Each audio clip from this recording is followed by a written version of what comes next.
everybody and welcome back to the channel, and today was day 2 of the Rugby World Cup, and in this video I am going to be doing the review of each of the games: Australia versus Fiji, South Africa versus New Zealand, and France versus Argentina.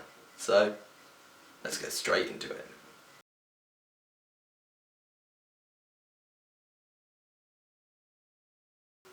Starting off then with Australia versus Fiji, and by golly was this a good game to start off the weekend and to start off the day. Fiji absolutely outstanding in this game, such a fun team to watch, and they showed throughout. That first half from the Fijians was brilliant. They were quick, they were pacey, they confused the Aussies, and they even led at half time. It was an absolutely brilliant first half. So good that you could even have thought that there was going to be a shock on at that stage. You thought, can Fiji do this? Unfortunately they didn't, but they played so well today, and Pasiliato got their opening score, and it was a good try as well. Good bit of running from Tuisova, from Radradra, what they're known for, and then just giving it to Yato and he's in for the try. And it was a beautiful work try, and it was a great start, and I think it really pushed Fiji forward for the game, and I think it pushed them on to do better. With Australia though, they kept chipping at it, they were always there, they were ever present in the game. Fiji never managed to dispatch them properly, and they were always within 5 points or so, so they were never out of it.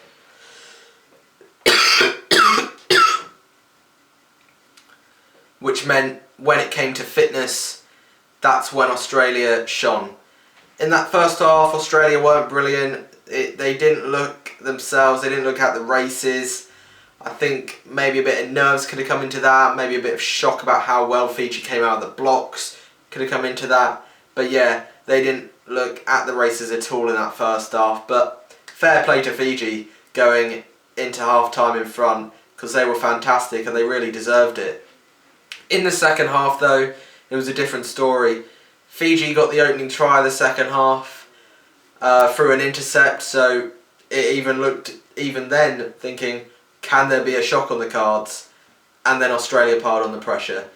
Once that try was over, kick-off, straight after that, it was just Australia pressure from there on in, and they managed to see out the game through it. 4 tries in that second half, they scored 6 overall. And yeah, I think it was the fitness.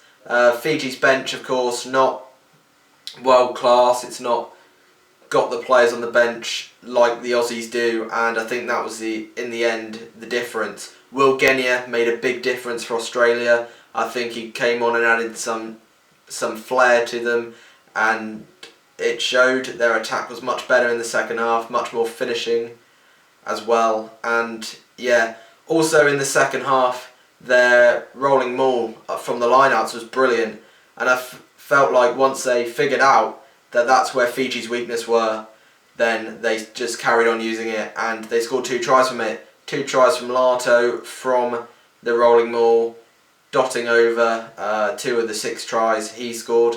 He also got man of the match. I agree with that, to be honest, because he did play well in that second half, of course getting 2 tries, but I feel like a Fiji player deserves recognition. For me, he may have only played half of rugby because he had to go off for HIA, but Pasiliato deserved a bit of recognition because he was fantastic in that first half, deserves recognition. And yeah, I think Fiji played really well today in the game, and unfortunately they lost 39 points to 21 as Australia won. But for me, there's so many positives to take out of this for Fiji.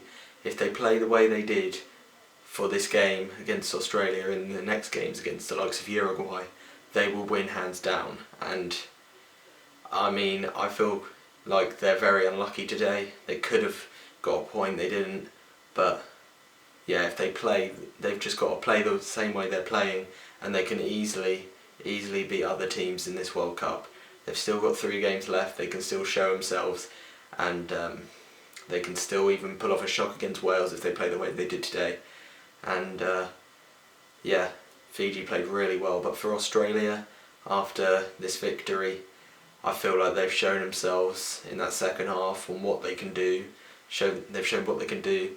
They've shown the character as well in pressure situations, because they were under a big amount of pressure. They were behind for an hour of that game until they finally took the lead in the 60th minute. So Australia were under lots of pressure, and they showed how they can cope under that pressure, and they showed themselves today. I think Australia, if they get a little bit better here and there in the game, then they can definitely be challengers for anyone in this World Cup.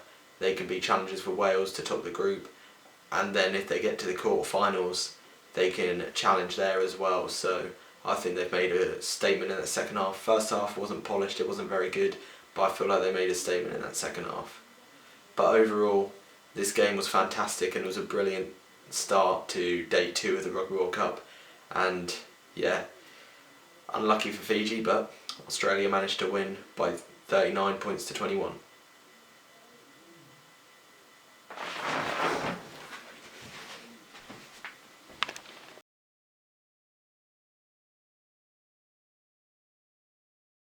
So the next game of the day after that one was France versus Argentina, and this was just as good.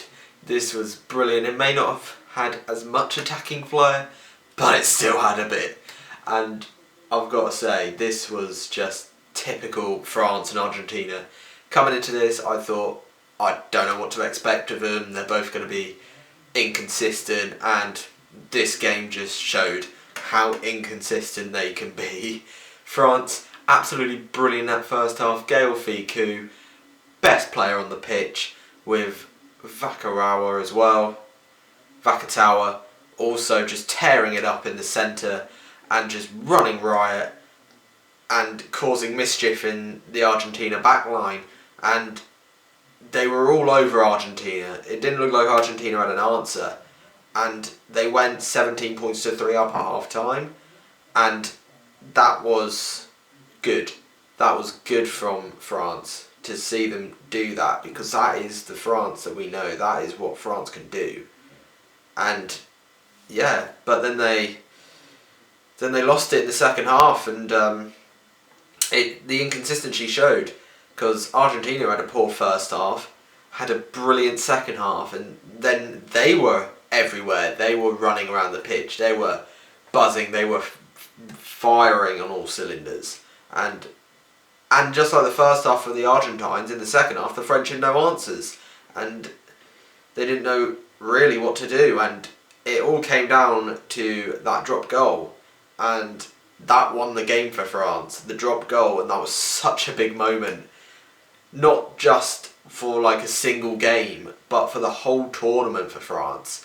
Such a big moment, because that can give them confidence now moving on into other games, and they also have 1 foot into the quarterfinals now. This was the game that they had to win to give them massive boost to get to the quarterfinals. Now of course it's not over, but this was the one that they really had to win, and that drop goal will show that they can do it in pressured situations when they are on the back foot and everything's going against them, like it was in the second half.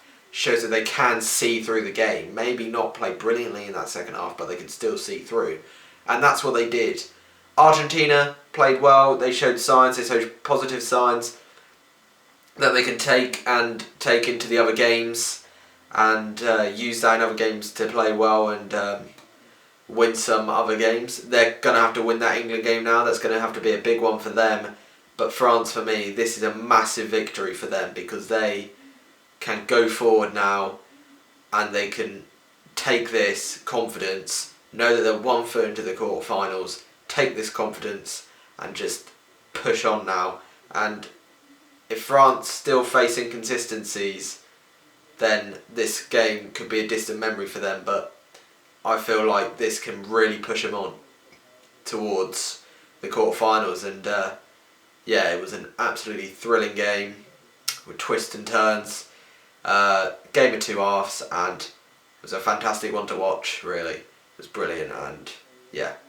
So France won in the end, 23-21, and it may have been close in that second half, but that drop goal won it for France, and that can really push them on now.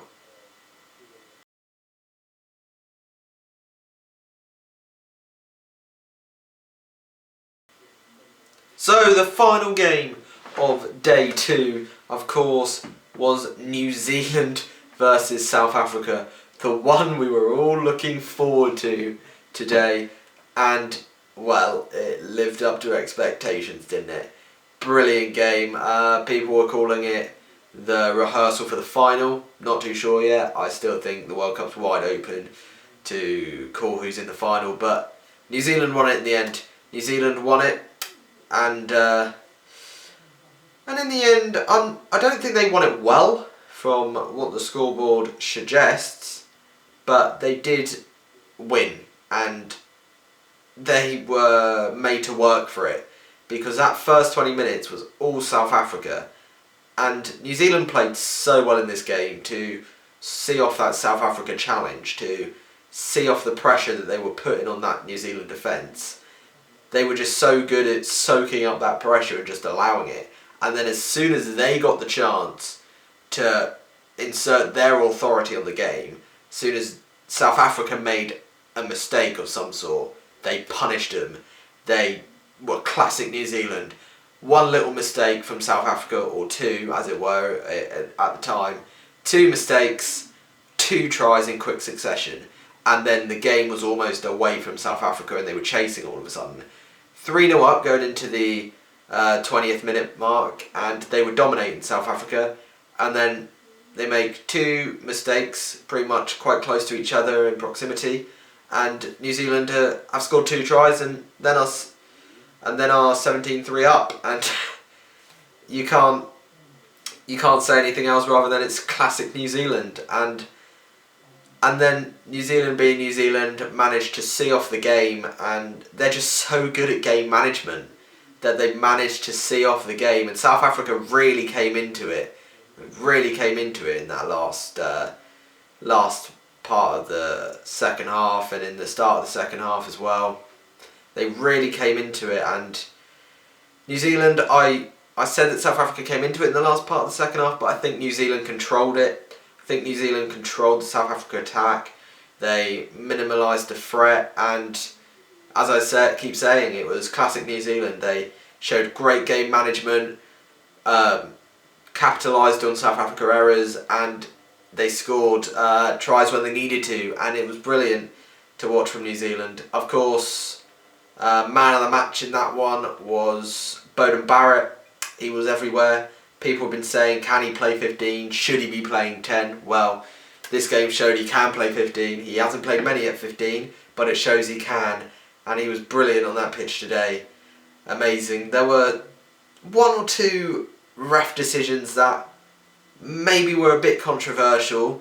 For the South Africa try, I think Du Toit in the build-up was well offside when he intercepted to start the build-up. He was well offside, a couple of metres max, and yeah, some of the refereeing was a bit of a liability in this one, but I don't think that took it away from what the result should have been on game day. And because New Zealand, for me, played better and they were the better side, their game management was better, they capitalised on everything, and for me, New Zealand deserved the win. And if this is a rehearsal for the final, then it's going to be a great final, but I feel like there's still a long way to go in this World Cup to call who's going to be in the final. But with the way New Zealand played today, you've got to say they have to be favourites for this World Cup. But it's so close.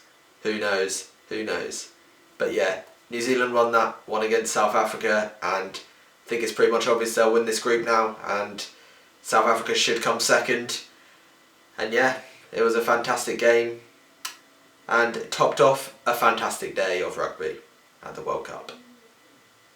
So that was my reviews of the 3 games in the World Cup on day 2. Thanks for watching, guys. Leave a comment down below on what you think on these games and what you think on tomorrow's games as well. What are your predictions for tomorrow's games? Italy, Namibia, England play Tonga, and Ireland play Scotland. What are your predictions down? Put your predictions down below. I'd be happy to know what you think. Please give a like. Please subscribe for more of this content. Thanks for watching. See you in a bit.